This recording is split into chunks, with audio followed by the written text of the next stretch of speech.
Oi, turma! A gente vai falar hoje sobre o contrato de doação, que é um contrato bastante conhecido nosso, e ele tem o conceito lá no artigo 538. Então, o contrato de doação é o contrato em que uma pessoa, por liberalidade, já já a gente vai falar sobre a liberalidade, transfere do seu patrimônio bens ou vantagens para o de outra. Só para adiantar, a liberalidade é quando você faz sem estar obrigado, você faz simplesmente por vontade. Então, quando você simplesmente porque você quer, você não tem nenhuma obrigação e você transfere algo do seu patrimônio para o de outra pessoa sem contraprestação, esse ato seu vai caracterizar o contrato de doação.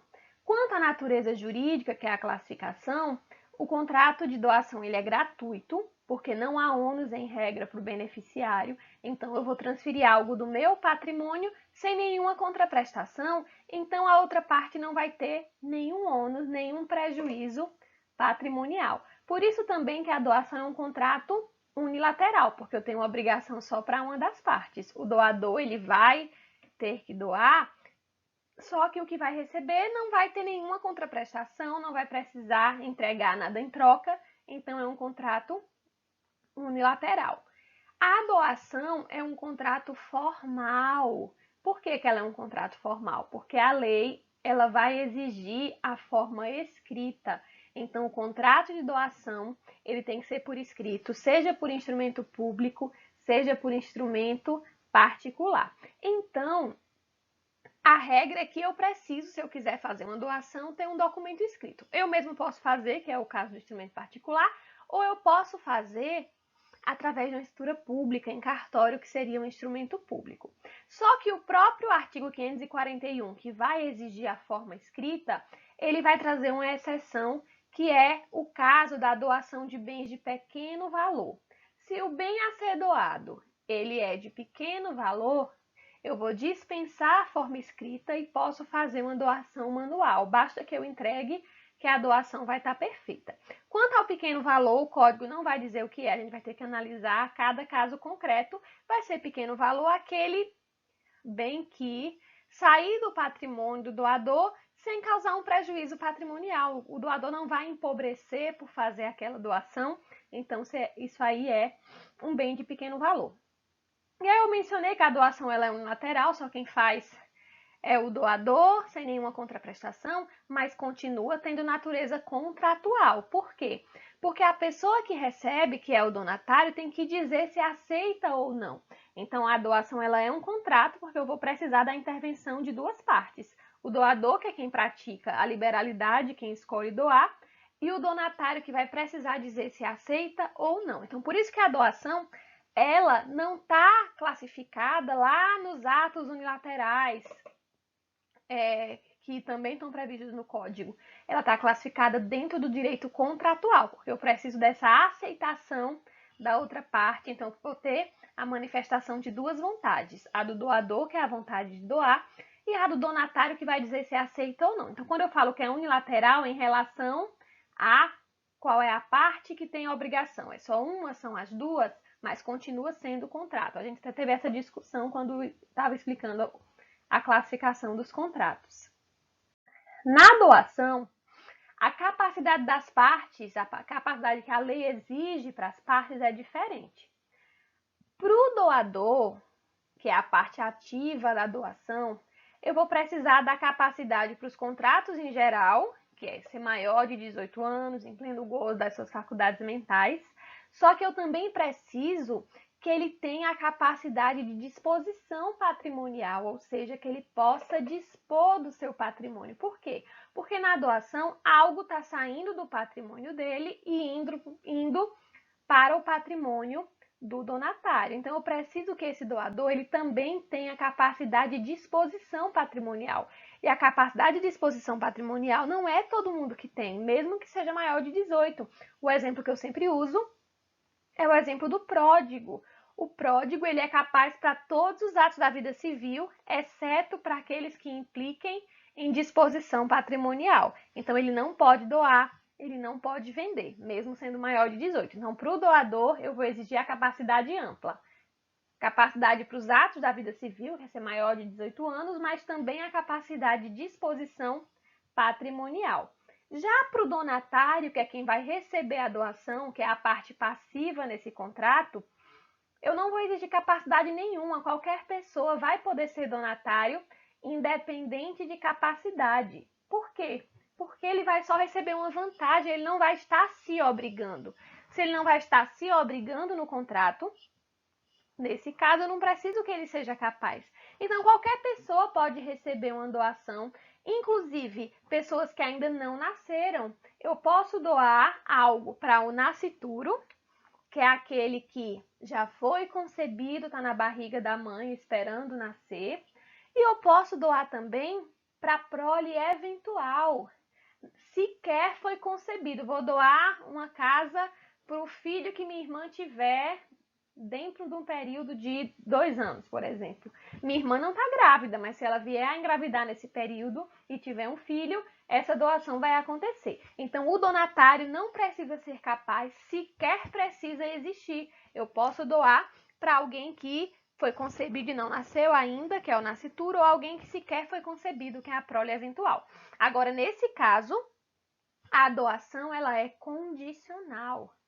Por quê? Porque ela vai ficar sujeita à validade dessa doação. Essa doação só vai poder realmente existir e produzir seus efeitos se o nascimento acontecer. Então, se minha irmã nesse prazo nunca tiver filho, ou se eu estou doando para um nascituro e houver um aborto, a doação não vai acontecer. Então, quando a doação é para alguém que ainda não existe, ela fica sujeita à existência. É uma condição suspensiva. Eu só vou ter doação se houver o implemento da condição, que é o nascimento. Se não houver, não tem doação.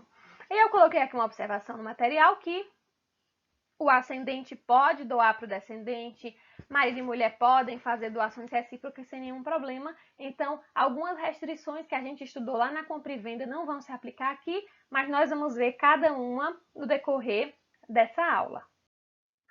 Elementos da doação. Para que eu tenha a doação, para que eu tenha o contrato de doação, eu preciso de 2 elementos: o elemento objetivo e o elemento subjetivo.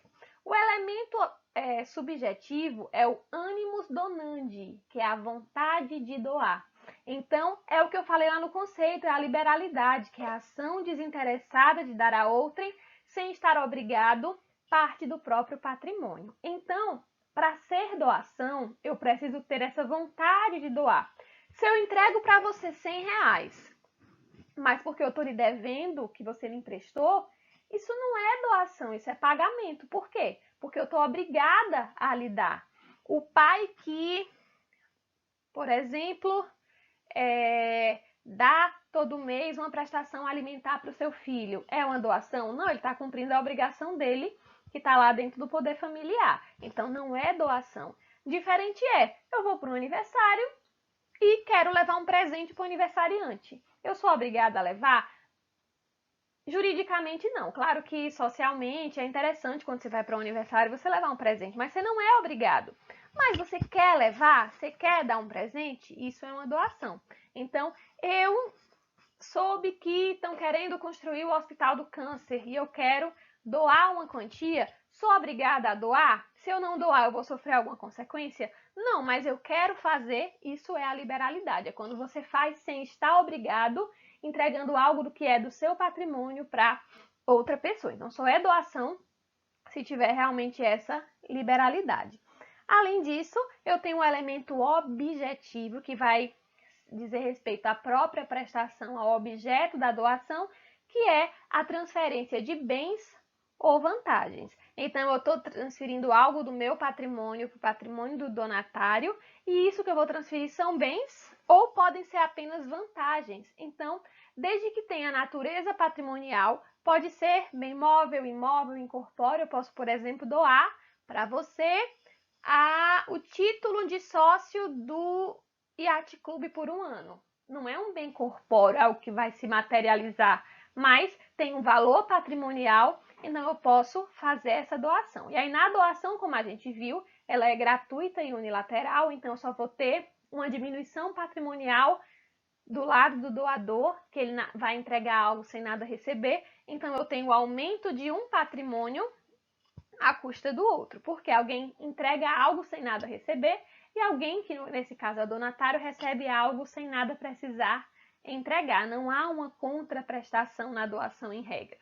E aí, eu ainda coloquei uma observação que o doador não é obrigado a pagar juros moratórios, nem é sujeito em regra às consequências da evicção ou do vício redibitório.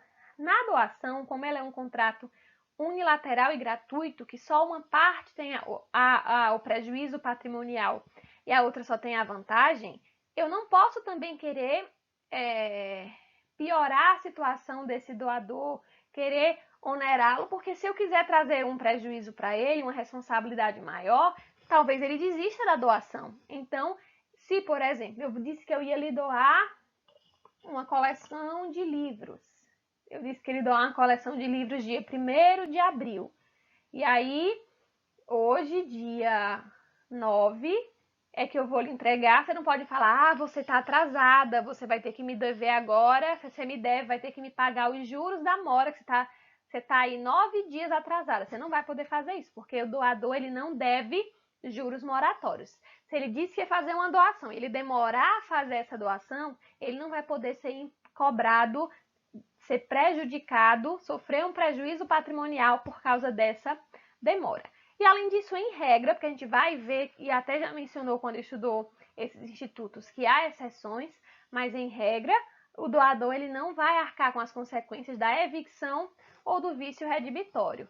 Eu doei para você um terreno. Lá na frente apareceu o verdadeiro dono e tomou o terreno de você, você não vai poder me cobrar, porque na verdade você não teve um prejuízo patrimonial, você só deixou de ganhar. Por quê? Porque quando o terreno entrou no seu patrimônio, você não teve nenhuma contraprestação. Então, se ele sair, o seu patrimônio original continua igual. Mesma coisa se houver um vício redibitório. Doei um bem para você, você depois percebeu que esse bem veio com um defeito, que só depois você conseguiu verificar, você não vai poder também me responsabilizar. Como eu já mencionei, a doação ela é um contrato, mesmo que só haja obrigação por parte do doador, porque eu também vou precisar de uma manifestação de vontade da outra parte, que é o donatário. O donatário precisa dizer se aceita ou não essa doação. Então, a aceitação ela é indispensável para o aperfeiçoamento da doação e ela pode ser de 4 tipos. Ela pode ser expressa, que ela é dada por escrito no próprio instrumento, como a gente mencionou, o contrato de doação ele é um contrato formal, eu preciso fazer a doação por escrito, exceto se for de um bem de pequeno valor. E aí, como a doação é escrita, no próprio contrato de doação, o donatário já diz que está aceitando aquela doação. Mas não é indispensável, não é imprescindível que seja uma aceitação imediata, pode ser dada posteriormente. Mas aí eu preciso que o doador diga se aceitou ou não. Quando ele diz que aceitou, está aceita, essa é a aceitação expressa. Só que há ainda a aceitação tácita. A aceitação tácita ela é revelada pelo comportamento do donatário, ou seja, ele não disse que aceitou, mas ele se comportou como quem aceita. Então, eu não tenho uma aceitação expressa, ele não me disse que estava aceitando a doação, mas ele passou a agir como se tivesse aceitado, agir como dono do bem. Então, por exemplo, embora a pessoa não declare que aceitou a doação do veículo que eu fiz para ela, ela passou a usar o veículo, foi lá no Detran para providenciar a transferência dele para o nome dela. Então, essa pessoa não disse que aceitou, mas ela agiu como se tivesse aceitado. Há ainda a aceitação presumida, que ela vai acontecer em 2 situações. Quando o donatário não declarar se está aceitando no prazo estipulado pelo doador, e nesse caso aqui, o doador disse, você tem 5 dias para me dizer se aceita. Passados os 5 dias, ele não se manifestou, vamos entender que ele aceitou. Então, desde que o donatário, ciente do prazo, não faça dentro desse prazo a declaração de que se aceitou ou não, vai se presumir que foi aceito. Então, aí a recusa tem que ser expressa, o silêncio vai ser a manifestação de vontade de aceitar. Então, a presumida, eu não tenho uma manifestação e também não agi como se aceitasse, mas eu tinha um prazo para responder. Não respondi, então entende-se que aceitou. Então, a diferença da tácita para a presumida é que na tácita eu não disse se aceitava e, independente de haver prazo ou não, eu já comecei a usar o bem e a agir como dono. Então, o meu comportamento demonstra que eu aceitei. Na presumida, eu tinha um prazo para falar se aceitava e não me manifestei nesse prazo. Então, eu posso até deixar o bem guardado, nem estou usando o bem, mas só o fato de eu ter deixado passar esse prazo sem dizer que estava aceitando significa que eu aceitei. E ainda outra forma de aceitação presumida, que está lá no 546, que vai ser quando a doação for feita em contemplação de casamento futuro e o casamento se realizar. A gente vai falar sobre essa modalidade de doação já, que é quando você vai doar um bem porque alguém vai se casar ou para que alguém se case com alguém. Então, por exemplo, o presente de casamento. A pessoa não disse que aceitava, mas ela foi lá e casou, então significa também que ela aceitou. Presume-se que ela aceitou. Então, são essas as duas hipóteses de aceitação presumida. E a lei vai trazer ainda uma quarta modalidade de aceitação, que é a aceitação ficta. Ela é a aceitação que vai ser dispensada por lei, porque se entende que ela é vantajosa e não vai precisar que você diga que aceitou, mas ela vai ser só nas doações feitas para o incapaz. Então, dispensa-se a aceitação, desde que se trate de doação pura, se o donatário for absolutamente incapaz. Por quê? Porque se ele é incapaz, ele vai precisar ter um representante.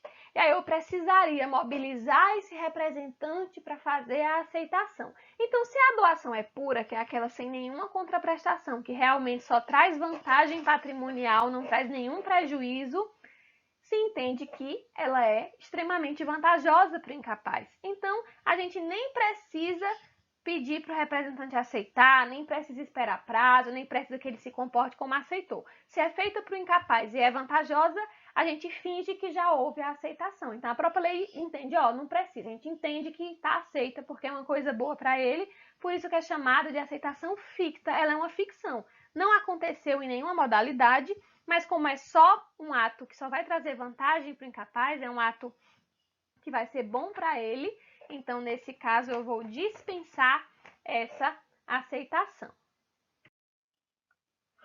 Objeto da doação. O que é que vai constituir a prestação da doação? O que é que pode ser doado? O objeto vai ser a prestação de dar coisa ou vantagens. Então, como eu até já mencionei, qualquer coisa que tenha expressão econômica e possa ser alienada vai poder ser doada. Então, seja bem móvel, imóvel, corpóreo, incorpóreo, desde que tenha um valor econômico, ele pode ser doado desde que possa ser alienado, ou seja, os bens inalienáveis também não podem ser doados. Então, quando a gente falar em inalienável, não pode ser vendido, não pode ser trocado e não pode ser doado também.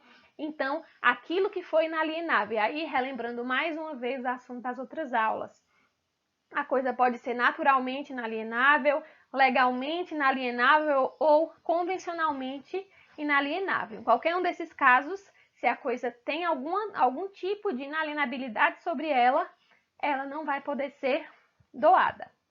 A coisa alheia não pode ser objeto de doação, mas a aquisição posterior do domínio convalida o ato. Na doação, um bem está saindo do meu patrimônio e ingressando no patrimônio do donatário. Então, está havendo uma transferência de domínio. Eu era dona, agora o donatário é o dono. Só que eu nunca posso transferir o que eu não possuo. Se eu não sou dona, eu não tenho propriedade, eu não posso transferir a propriedade. Então, eu não posso entregar para outra pessoa. Então, eu não posso doar aquilo que não é meu.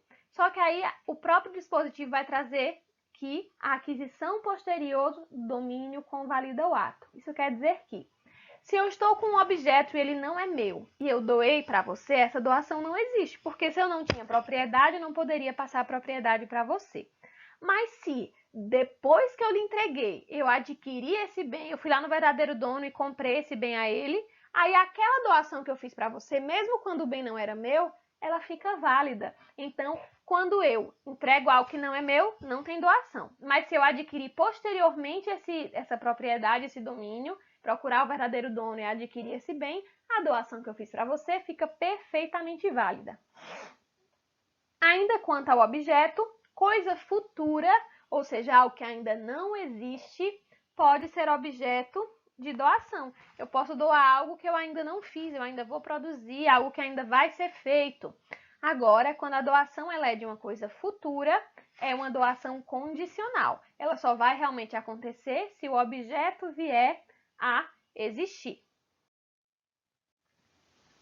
Vamos ver então algumas espécies de doação. São várias, mas são bem simples. Então, a primeira delas é a doação pura e simples, que é aquela doação onde não há nenhuma restrição, nenhum encargo imposto, nenhuma razão. Eu estou doando porque eu quero doar. Então, eu vou lá e quero lhe dar determinado objeto. Isso é uma doação pura e simples, que é a regra.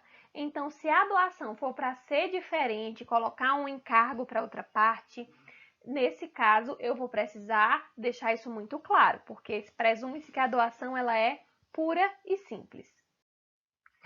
Já a outra espécie é a doação onerosa, modal, com encargo ou gravada. E vai depender da doutrina que você adote para você ver qual vai ser a nomenclatura adotada pelo doutrinador.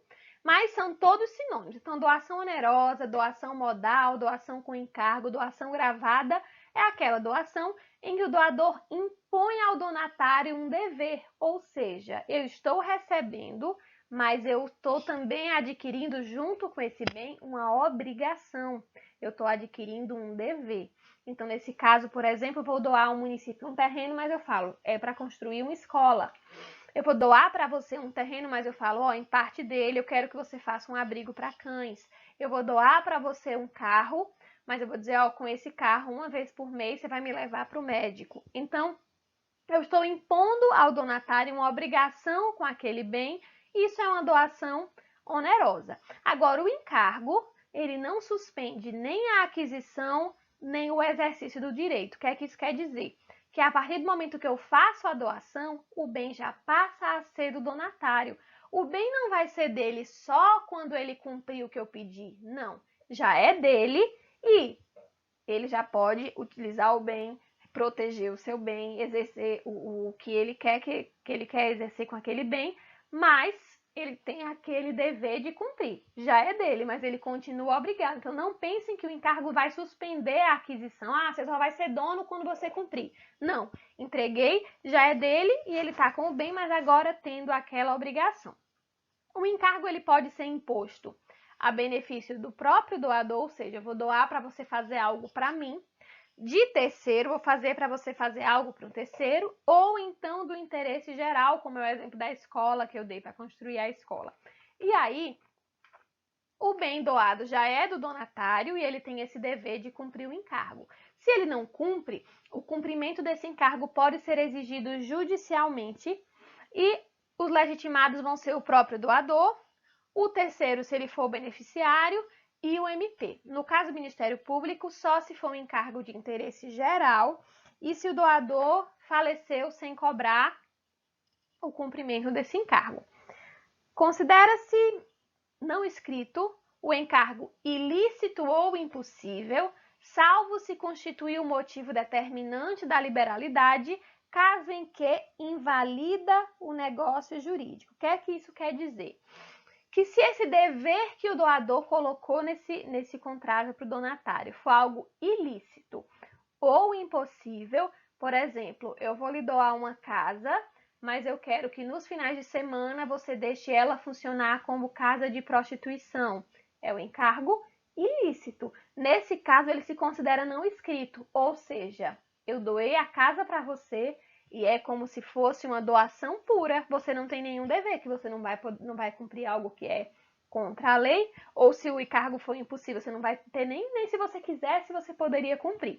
Então, quando esse dever, quando esse encargo, ele é ilícito ou impossível, é como se ele não existisse e se fosse uma doação pura. A única exceção é que, se esse encargo for motivo determinante da liberalidade, ou seja, o doador só doou porque ele achava que ia acontecer, que ia ser cumprido, ele achava que podia, e aí, claro, vou ter que aplicar aqui os requisitos do eu, tem que ser algo que seja excusável, desculpável. Realmente ele tinha motivos para achar que poderia acontecer.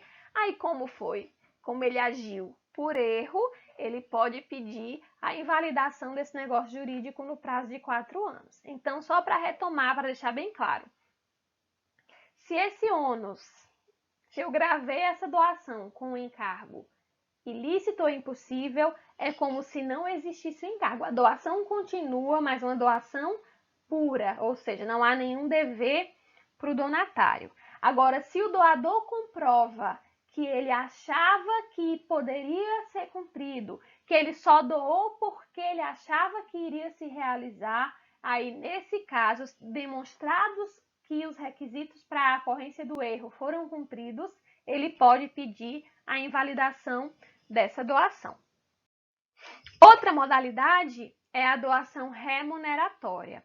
A doação remuneratória é aquela feita em retribuição a serviços prestados, cujo pagamento não pode ser exigido pelo donatário, ou seja, é aquela doação que você faz para retribuir alguém por algo que essa pessoa fez, mas na verdade, ela nunca poderia exigir de você esse pagamento, até porque se você estiver entregando para pagar uma dívida que você tem, por exemplo, isso não é doação, isso é pagamento. Mas, por exemplo, alguém salva a sua vida e por isso você resolve dar a essa pessoa uma quantia em dinheiro, isso é uma quantia remuneratória. Por quê? Você está dando essa quantia porque ela salvou sua vida, mas ela nunca poderia exigir de você. Por isso que mantém-se a liberalidade, você está entregando porque você quer. Porque se você não entregasse, por mais que ela tenha salvo sua vida, ela não ia poder lhe cobrar. Então, nesse caso, a doação remuneratória é aquela que você faz pagando um serviço que não poderia ser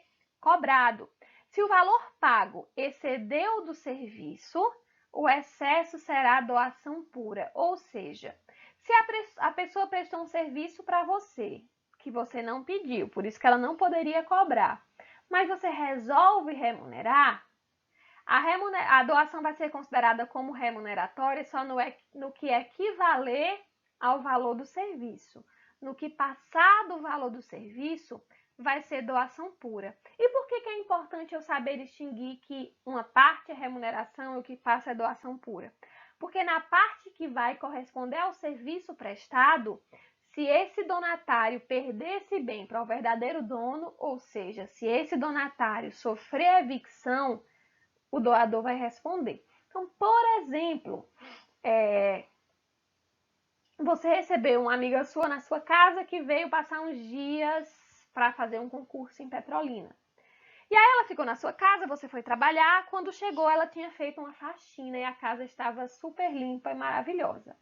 Você muito feliz falou que queria dar alguma coisa. Ela falou, não, eu fiz por cortesia, não precisa. Então, nesse caso, até porque você não pediu para ela fazer. Então, de fato, ela nem poderia exigir o pagamento.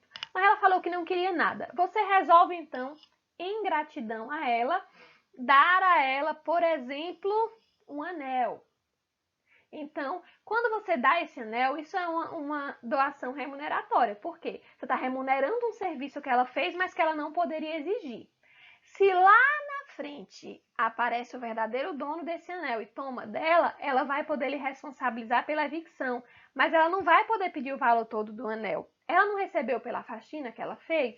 Aí vamos olhar. Quanto é que se paga hoje por uma diária de faxineira? Por exemplo, R$100.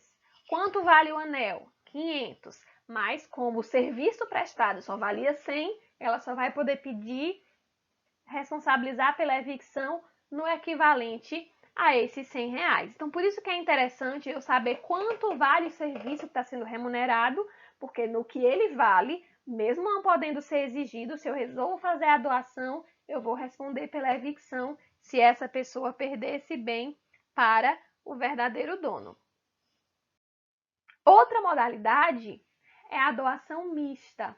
A doação mista é aquela que procura beneficiar a outra parte por meio de um contrato de caráter oneroso, ou seja, é quando eu faço um contrato que eu não estou chamando de doação, mas na verdade é uma doação. Então, eu vou inserir a liberalidade numa outra modalidade de contrato. Por exemplo, se eu lhe vender um objeto por um preço irrisório, na verdade, não é uma compra e venda, é uma doação. Por exemplo, eu quero lhe vender minha moto, mas eu estou vendendo minha moto para você por R$100. Isso não é uma compra e venda, isso na verdade é uma doação.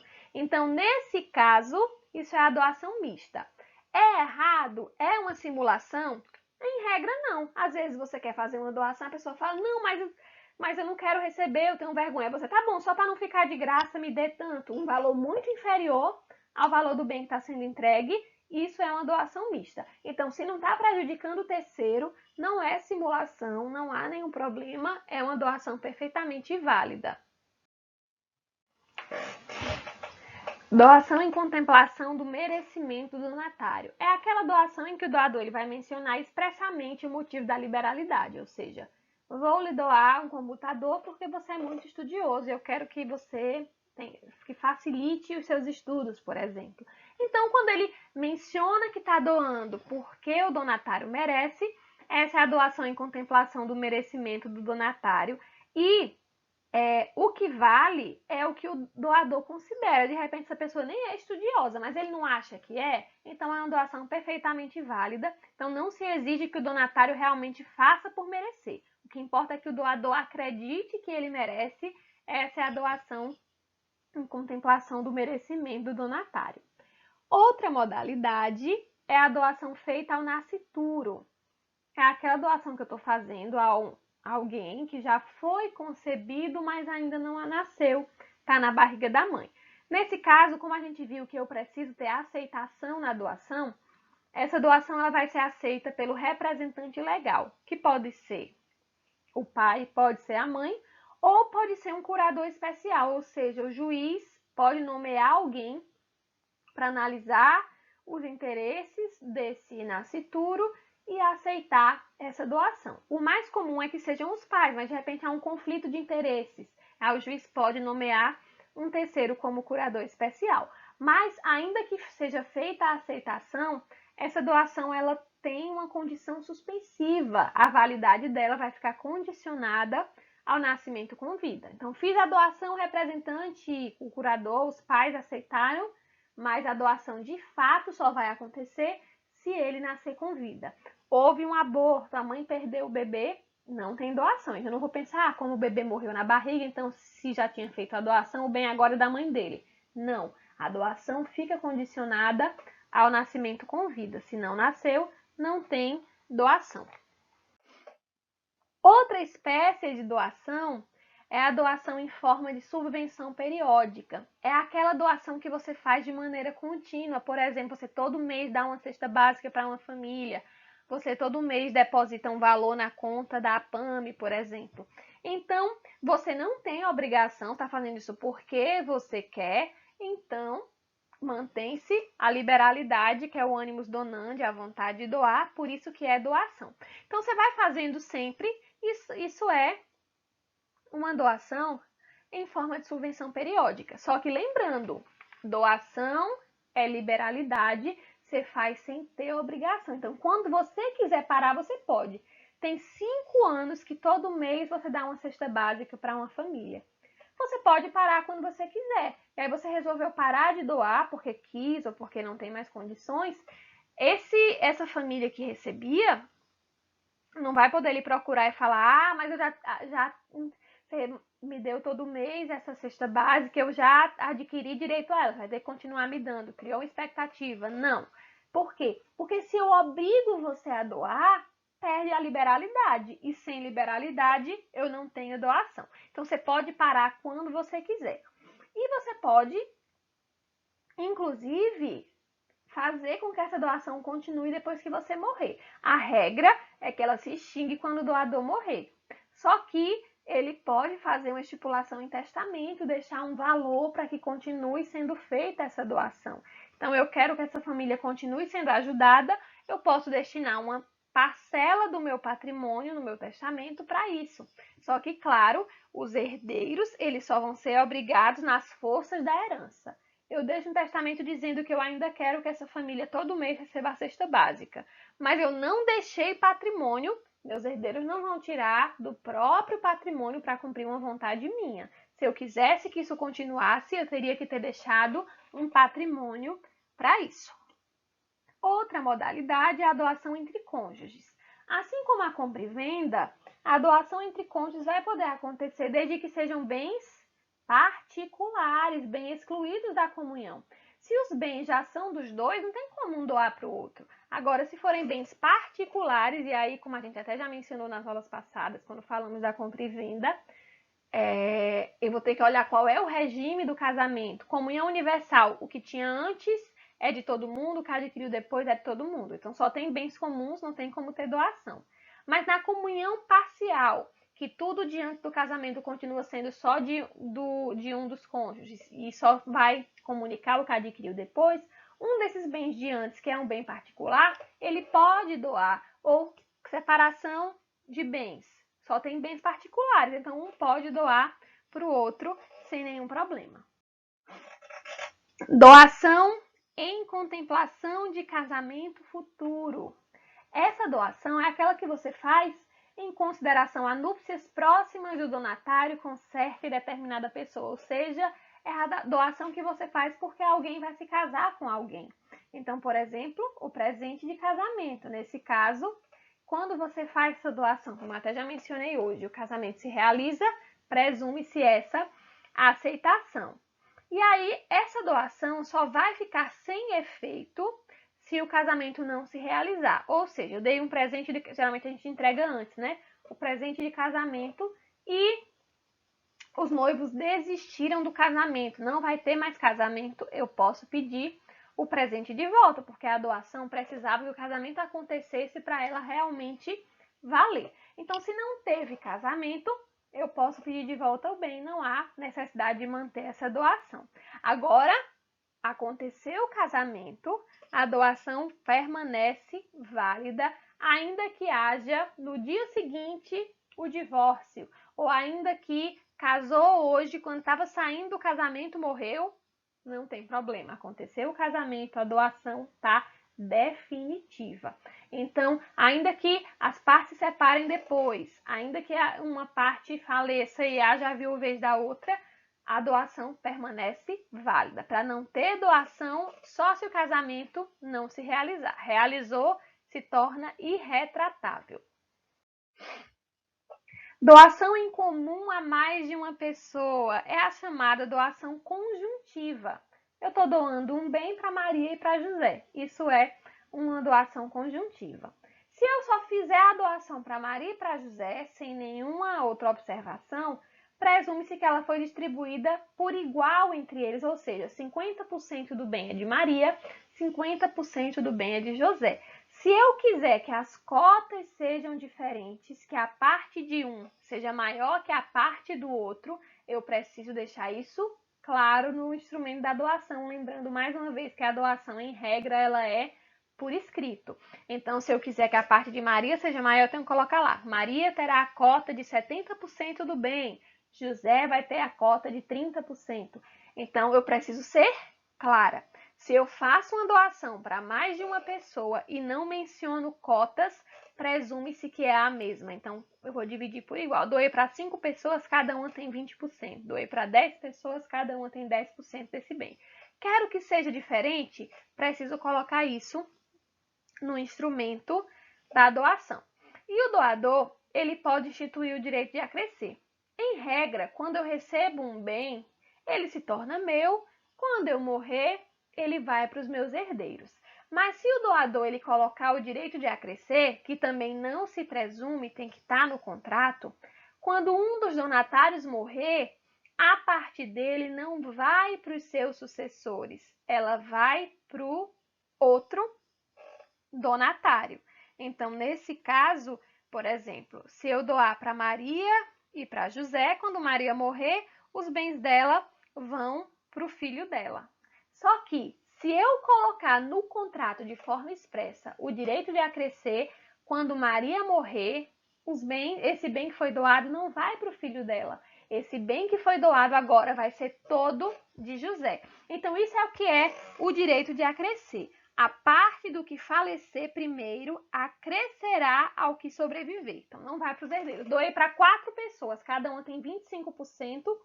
Se eu instituir o direito de acrescer, morreu a primeira pessoa, o bem agora é só dos outros 3. Cada um tem 1/3 do bem. Morreu mais um, os 2 que ficaram vivos agora, cada um tem 50% desse bem. Morreu mais um, ficou só um, o bem agora é todo dele. Aí, quando ele morrer, o bem vai todo para os sucessores dele. Doação de ascendente a descendente. Aqui vai ser diferente da compra e venda. Lá na compra e venda, a gente viu que o ascendente só pode vender para o descendente se ele tiver o consentimento dos outros descendentes e do cônjuge. Se ele faz a compra e venda sem esse consentimento, os prejudicados vão ter 2 anos para reclamar. Aqui, na doação, eu posso fazer doação sem nenhuma autorização. Aí você pode falar, mas professora, como assim? Na compra e venda pelo menos tem uma contraprestação. Aqui eu estou doando, não estou recebendo nada e mesmo assim eu não preciso de autorização? Não, eu não preciso de autorização porque ela vai importar um adiantamento de herança, tá lá no 544. Ou seja, quando eu dou para o meu descendente, eu estou adiantando a herança dele. Quando eu morrer, que for fazer o levantamento dos meus bens para fazer a partilha para os meus herdeiros, esse herdeiro que já recebeu vai ter que falar, ó, em vida eu já recebi um bem que valia, sei lá, 100 mil reais. E aí já entra na cota que ele receberia. Então, a doação para o descendente não prejudica os outros herdeiros, porque quando o ascendente falecer, isso que ele recebeu em vida, que ele, o descendente recebeu, conta já como adiantamento de herança. Então, já vai ser descontado do que ele receberia depois. Então, isso aqui é trazer a colação. Ele diz, ó, eu já recebi, acrescente isso à minha cota para diminuir quando eu for receber o restante. Então, não há nenhuma necessidade de autorização, porque o bem será trazido à colação quando for aberta a sucessão. Ou seja, ele não vai trazer prejuízo. Agora ainda tem uma exceção. Ele sequer vai precisar trazer a colação, ou seja, sequer vai precisar colocar que já recebeu, se expressamente tiver saído da parte disponível do patrimônio do ascendente. Lá em sucessões, vamos estudar aqui, a pessoa ela tem que respeitar 50% do patrimônio dela para os herdeiros necessários, ou seja, 50% do patrimônio dela necessariamente são dos ascendentes, descendentes e cônjuge. Só que com os outros 50% ela faz o que quiser. Então, por exemplo, eu posso fazer um testamento deixando até metade dos meus bens para qualquer pessoa, ainda que não seja herdeiro. Por quê? Com 50% eu faço o que eu quiser. Então, se no instrumento de doação desse ascendente para o descendente, ele colocar lá de forma expressa que esse bem está saindo da parte disponível, ou seja, dos 50% que ele poderia fazer o que quisesse, e realmente pelo valor do bem ele não ultrapassa os 50%, aí esse sucessor não vai precisar trazer a colação, não vai precisar prestar contas depois, fica com ele o bem, os outros herdeiros vão ficar supostamente no prejuízo, mas é a própria lei que autoriza que o ascendente disponha da maneira que melhor entender de 50% dos seus bens. Falando na legítima, vamos falar da doação inoficiosa. A doação inoficiosa é aquela doação que excede o limite que o doador, no momento da liberalidade, poderia dispor em testamento, ou seja, é a doação de mais de 50% do patrimônio do doador. Se eu falei há pouco que ele precisa preservar 50% do seu patrimônio para os seus herdeiros necessários, ele não pode doar mais do que 50%. Então, se ele tem um patrimônio de R$1 milhão, ele não pode doar mais do que 500 mil. Por quê? Porque 500 mil, que é a metade, é a legítima. É aquela parte que necessariamente vai para os herdeiros necessários. Então, ele não pode fazer uma doação maior. Se ele fizer uma doação maior, eu não anulo a doação toda. Eu só anulo o que passou do limite. Nesse exemplo que eu dei do patrimônio de R$1 milhão, ele fez uma doação de um bem que vale 700 mil, eu só anulo os 200 mil que ultrapassaram os 500, que era os 50% que ele poderia dispor. E aí, se ele faz uma doação maior do que 50%, eu não preciso esperar que ele morra para poder pedir a anulação. Então, a ação declaratória de nulidade da parte inoficiosa, ela pode ser ajuizada desde a doação. E qual seria o prazo máximo? A lei não diz e aí vai ser uma confusão. Parte da doutrina diz que seriam 20 anos a partir da doação. O STJ diz que são 10 anos. Outra parte da doutrina também sustenta os 20 anos, mas diz que não é da doação, é da morte. E há ainda quem sustente que não prescreve. Então, como há uma gama de interpretações, o ideal atualmente é você ir pelo entendimento do STJ, que é de 10 anos. Não deixar passar disso para não ter o risco de você pegar um julgador que interpreta por um prazo menor e você fique no prejuízo. Se forem feitas várias doações, tomar-se-á por base a primeira. Por quê? Porque se eu sempre puder doar 50% do meu patrimônio, vai chegar um momento que eu vou ficar sem nada. Então, por exemplo, R$1 milhão, ele pode doar 500 mil. Doou 500 mil, agora tem 500. Pode doar 250. Agora que ficou com 250, pode doar 125. E assim por diante, vai chegar um momento que ele não vai ter nada. Então, eu sempre vou tomar por base o patrimônio desde a primeira doação. Então, ele tem um patrimônio de R$1 milhão, ele nunca vai poder fazer doações que deixem ele com menos de 500 mil de patrimônio. Então, nesse caso, eu tomo por base o patrimônio que ele tinha antes da primeira doação. Então, ele tem R$1 milhão de patrimônio, fez uma doação de 200 mil, agora, para o resto da vida dele, se o patrimônio dele continuar sendo esse, ele nunca vai poder doar mais do que uma quantia que deixe ele com menos de 500 mil. Então, sempre vou tomar por base a primeira doação. E não são consideradas as doações feitas ao tempo em que o doador não tinha herdeiros necessários. Se a pessoa não tem mais os pais vivos, não é casada, não está em união estável e não tem filhos, ela não tem herdeiros necessários, ela pode doar quanto ela quiser, desde que ela não doe tudo para ficar sem meios para se manter. Então, ele tem um patrimônio de R$1 milhão, não tem ascendente, não tem descendente, não tem cônjuge, não tem companheiro, ele pode doar e ficar com patrimônio de 200 mil, por exemplo. E aí, se depois disso ele casa, esse cônjuge dele não vai poder querer anular aquela doação de quando ele não precisava reservar a legítima. Então, eu sempre vou considerar o momento da doação. Hoje, ele tem herdeiros necessários? Nunca vai poder doar mais do que 50%. Ele não tem herdeiros necessários, pode doar quanto ele quiser, desde que não fique sem meios de se manter. Doação com cláusula de retorno ou cláusula de reversão. Como até mencionei quando a gente falou do direito de acrescer, o normal quando uma pessoa adquire um bem, seja por compra e venda, seja por doação, seja por troca, mas assim, quando ela adquirir um bem, o bem está no patrimônio dela, o normal é que quando essa pessoa falecer, esse bem vá para os seus sucessores. Mas há essa espécie de doação, que é quando o doador ele não quer beneficiar os herdeiros do donatário, só o próprio donatário, então ele coloca uma cláusula, estou lhe doando, mas quando você morrer, o bem que eu doei volta para mim. Então ele não quer beneficiar os herdeiros do donatário, quer beneficiar apenas o próprio donatário, ele coloca essa cláusula que é uma condição resolutiva expressa. Por quê? Porque a morte do donatário resolve a doação, termina a doação. E aí,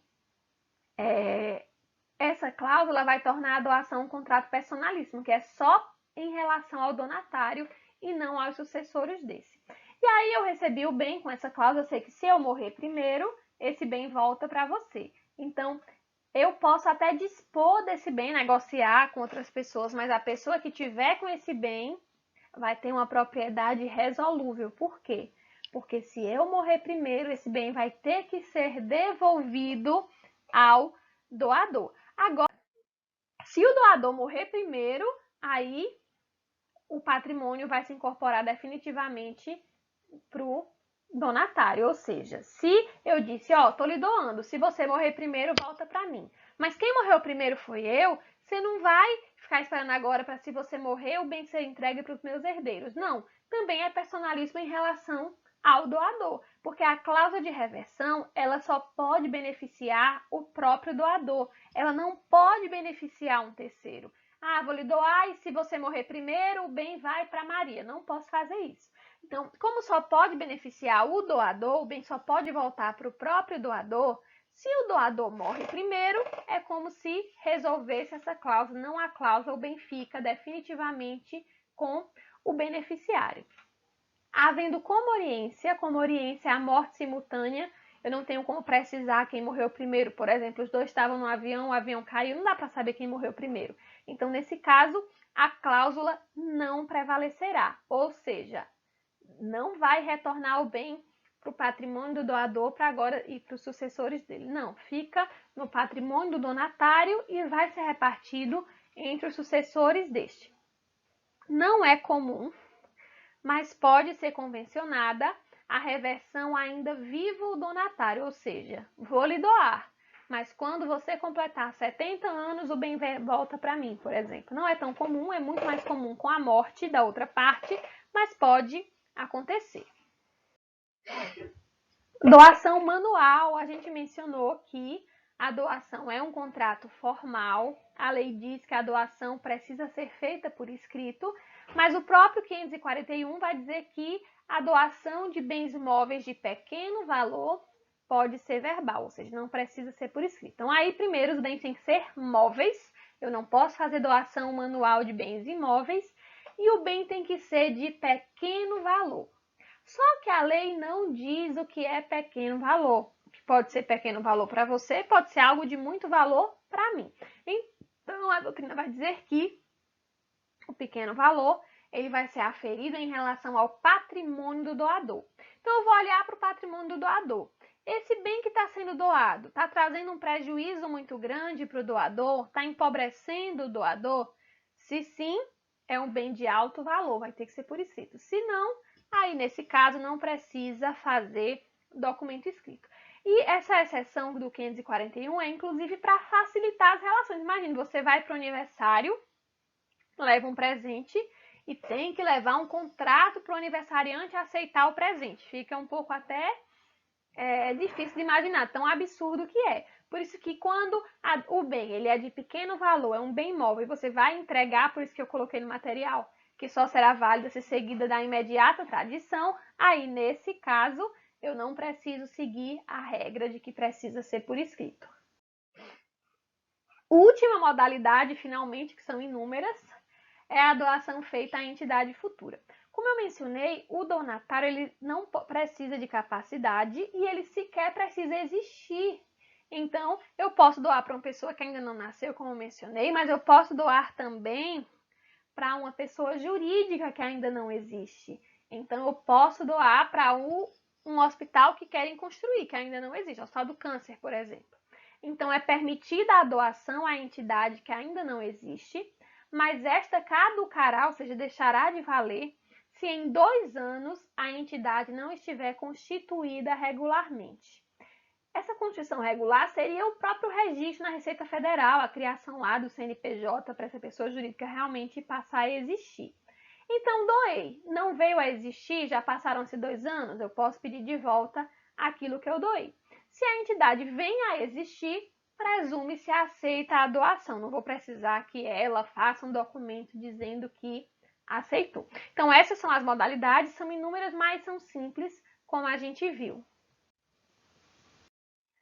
Vistas as modalidades da doação, vamos ver agora as restrições legais. A primeira delas, doação pelo devedor já insolvente ou por ela reduzido à insolvência. Ou seja, é aquela doação que vai deixar o devedor insolvente ou o doador já é insolvente e a doação vai piorar essa situação. Como a gente viu, na doação eu entrego algo sem nada receber. Eu tenho uma diminuição patrimonial sem uma contraprestação. Então, se eu tenho credores, é o meu patrimônio que garante o pagamento desses credores. Se eu tenho mais dívidas do que patrimônio, eu estou insolvente. E eu não vou poder diminuir ainda mais esse patrimônio fazendo uma doação e prejudicando os credores. Ou eu ainda não estou insolvente, eu tenho o patrimônio exato para quitar minhas dívidas, mas vou lá e faço uma doação, essa doação vai reduzir meu patrimônio e agora eu estou insolvente, essa doação também não vai poder acontecer porque prejudica os credores do devedor, que é o doador, e vai caracterizar a fraude contra credores, que vocês devem já ter visto ou vão estudar lá em processo civil, e por isso mesmo que essa doação não vai poder acontecer. Os credores desse doador vão poder impugnar essa doação através da ação pauliana, que vai anular essa doação, e essa doação ela é nula por si só. Eu não preciso comprovar o conluio, ou seja, o concílio e os fraudes, a combinação entre doador e donatário. Ou seja, ainda que a pessoa que recebeu o bem não sabia disso, ainda assim eu vou anular. É muito comum que saiba, que é o chamado concílios fraudes. Eu combino com você, ó, se o bem ficar comigo, meus credores vão tomar, então eu vou passar ele para o seu nome, mas ele continua na prática sendo meu. Então, quem recebeu sabe disso, tá no conluio. Mas ainda que quem recebeu não saiba, ainda assim os credores vão poder desfazer essa doação.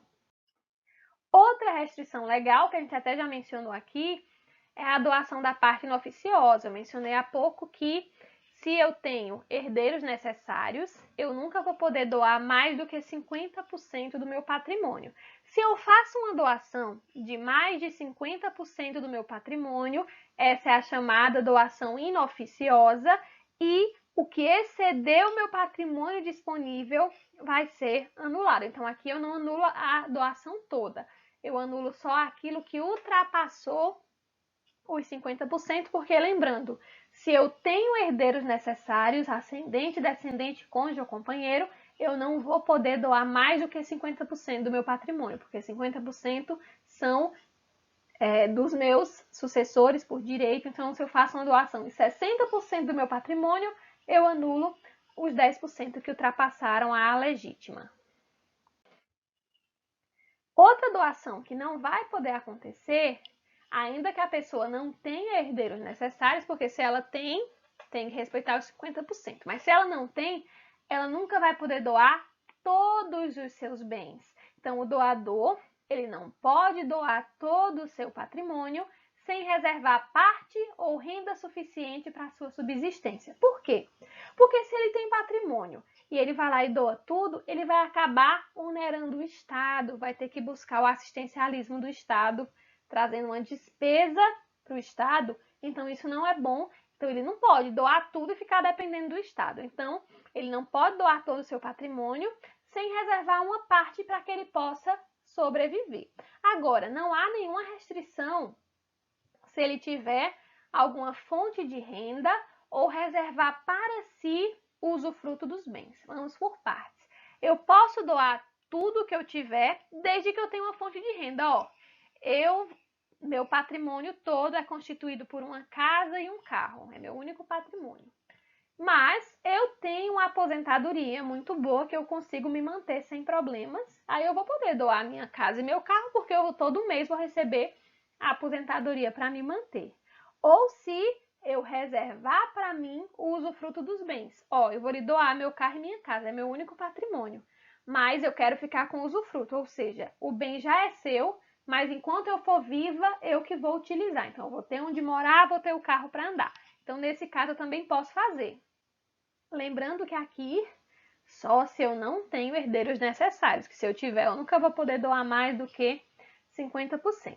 E aí, se eu fizer uma doação de todo o meu patrimônio, a nulidade vai recair sobre a doação toda, não só pela parte que me deixou sem ter como sobreviver. Então, isso foi uma única doação. No único ato eu doei a casa e o carro, eu anulo tudo. Agora, se eu fui fazendo doações sucessivas em épocas diferentes, eu não vou anular aquelas que não me deixaram sem ter como me sustentar. Eu doei primeiro uma, continuei bem, doei mais outro bem, continuei bem, e aí fiz 10 doações. Na 10ª eu entrei na miséria, eu só anulo a 10ª doação. Então, como eu coloquei no material, doações sucessivas em épocas diferentes, eu só vou anular aquelas que deixaram o doador sem meios para a subsistência. As que não deixaram ele sem meios para a subsistência são inatacáveis, eu não vou anular.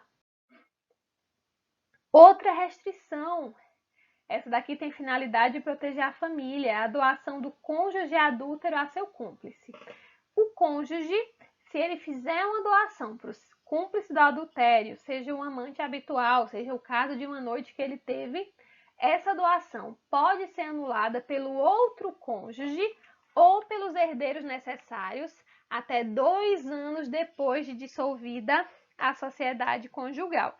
Então, se descobriu-se uma traição e descobriu-se que esse cônjuge fez uma doação para o cúmplice da traição, então não é necessariamente aquele relacionamento extraconjugal longo, ele tem um amante. Pode ser essa também, mas ainda que seja um caso de uma noite sequer, se houve a doação, o outro cônjuge e os herdeiros necessários vão poder desfazer essa doação até 2 anos depois de dissolvida a sociedade conjugal. Houve o divórcio, o outro cônjuge e os herdeiros têm 2 anos para desfazer. Agora, a ação ela também pode ser ajuizada na constância do casamento, ou seja, o cônjuge perdoou, não quer se divorciar, mas ele pode ainda pedir a anulação dessa doação. Enquanto estiver vivo, o único legitimado é o cônjuge enganado, ou seja, os herdeiros eles só vão poder ajuizar a ação para anular essa doação se o cônjuge falecer dentro desse prazo. E isso, claro, se o cônjuge não tiver perdoado. Nesse caso, se o cônjuge não perdoou e ajuizou a ação e ele morre antes da ação finalizar, os herdeiros vão dar continuidade a essa ação.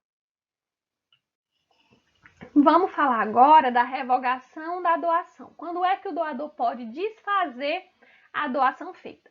Primeira hipótese, nos casos comuns a todos os contratos.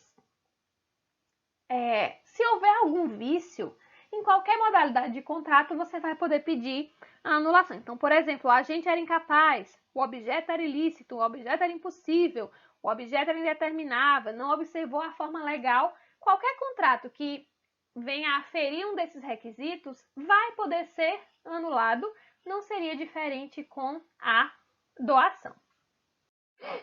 Mas vamos ver agora as causas de revogação específicas da doação. Primeira delas, a revogação por descumprimento do encargo. Isso aqui só se a doação for aquela doação modal, onerosa, com encargo, que é quando eu dou o bem, mas eu coloco nele o encargo. Estou doando para você o terreno, mas em parte dele eu quero que você construa uma escola, por exemplo.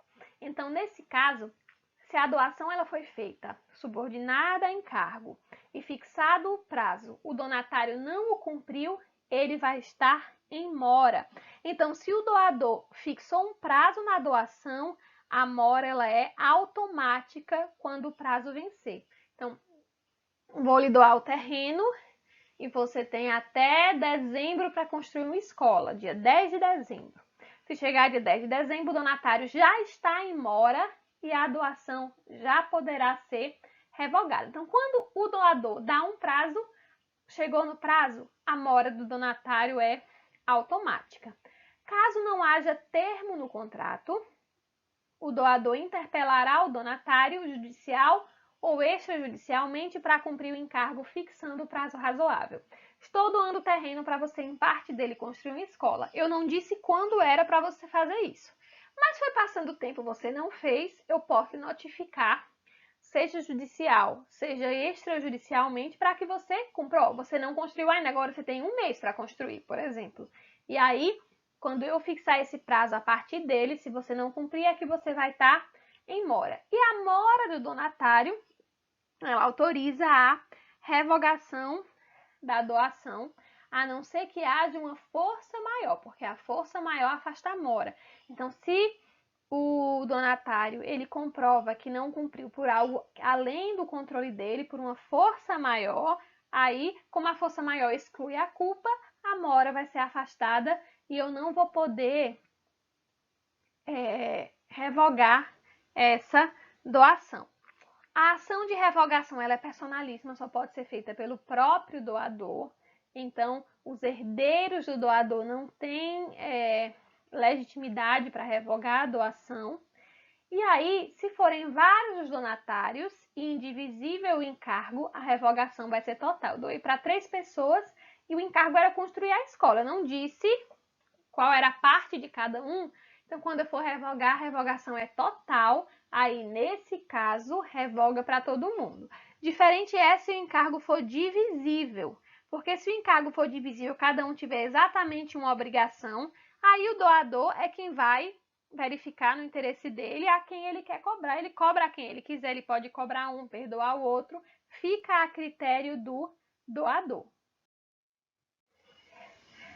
A doação, ela também pode ser revogada por ingratidão do donatário. Quando a gente falou no começo, a gente viu e falou várias vezes na aula que a doação ela é unilateral e gratuita, ou seja, o doador ele vai ter um dever, ele vai ter um prejuízo patrimonial sem nada receber. Então, se o donatário, pelo contrário, teve um crescimento patrimonial, uma vantagem sem nenhuma contraprestação, sem nenhum ônus, espera-se que ele seja grato ao donatário. Por isso que a lei prevê que algumas condutas reprováveis do doador para com o donatário, desculpa, o contrário, do donatário para com o doador, vão autorizar a revogação da doação. Só que, primeiro, só vai caber nas doações puras, aquela doação sem contraprestação. Se a doação é onerosa, eu doei, mas o donatário fez o que ele tinha prometido que faria, eu não vou poder revogar. O direito de revogar a doação por ingratidão é irrenunciável antecipadamente, ele é considerado como de ordem pública. Então, ainda que no contrato tenha uma cláusula dizendo lá que o doador se compromete a não revogar caso haja ingratidão, essa cláusula vai ser nula. Por quê? Porque eu não posso renunciar antes. Pode acontecer do donatário agir com ingratidão e o doador resolver não revogar. Ele pode perdoar, mas ele não pode, antes mesmo do ato acontecer, ele já dizer que não vai revogar. Quando o ato acontecer, é que ele vai fazer o juízo de valor para ver se ele quer revogar ou não. Antes da citação válida na ação de revogação, o donatário é possuidor de boa-fé, ou seja, ainda que ele já tenha agido com ingratidão, enquanto não houver a ação, enquanto ele não for comunicado, que é através da citação, ele é possuidor de boa-fé, ele está usando o bem, ele pode usufruir dos frutos desse bem sem nenhum problema. Os direitos adquiridos por terceiros não são prejudicados pela revogação, ou seja, se esse donatário que agiu com ingratidão transferir um bem para o terceiro, o doador não pode tomar o bem do terceiro, porque o terceiro não agiu com ingratidão, ele nem sabia, então ele não vai poder sofrer as consequências. Quer dizer que o donatário que agiu com ingratidão transferiu o bem para o terceiro, agora ele está livre das consequências? Não. Se o donatário não puder restituir as coisas doadas por tê-las transferido a terceiro, indenizará o doador pelo meio termo do seu valor. Esse meio termo é a média entre o maior e o menor valor que a coisa atingiu durante a posse do donatário. Quando ele recebeu, o bem valia 1.000, mas hoje, quando o doador está querendo revogar, vale 2.000. Ele não tem mais o bem porque ele passou para um terceiro, ele vai indenizar o doador em 1.500, que é a média entre os dois valores. Então, o meio termo não é metade do valor, é a média entre o menor e o maior valor que a coisa atingiu enquanto estava na posse do donatário. E aí, vamos falar então das hipóteses de revogação. O rol está no Código Civil e é um rol taxativo, ou seja, outras condutas do donatário, por mais reprováveis que sejam, não vão autorizar a revogação.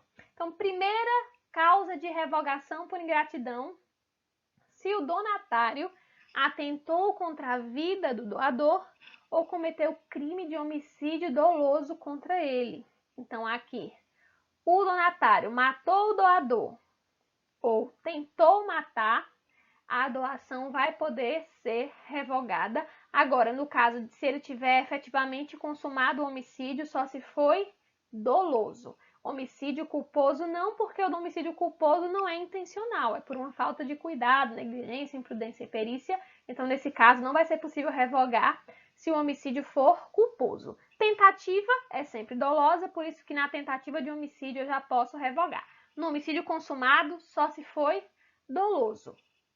Eu também não vou poder revogar se a absolvição criminal se der por ausência de imputabilidade, ou seja, o donatário é inimputável, ou por uma das excludentes de licitude. Então, por exemplo, o donatário realmente matou o doador, mas foi em estado de necessidade, legítima defesa, exercício regulado no direito e por aí vai. Nesse caso, eu também não vou desfazer a doação. Agora, eu também não preciso esperar a condenação criminal. Se eu já tenho elementos suficientes que comprovem, eu já posso ajuizar a ação civilmente para pedir a revogação dessa doação. Não preciso esperar o processo criminal. A outra hipótese, se cometeu contra ele ofensa física. Então, aqui eu estou falando da lesão corporal. Lesão corporal para autorizar a revogação da doação só se tivesse consumado. Então, lesão corporal tentada não autoriza a revogação. Homicídio tentado, sim.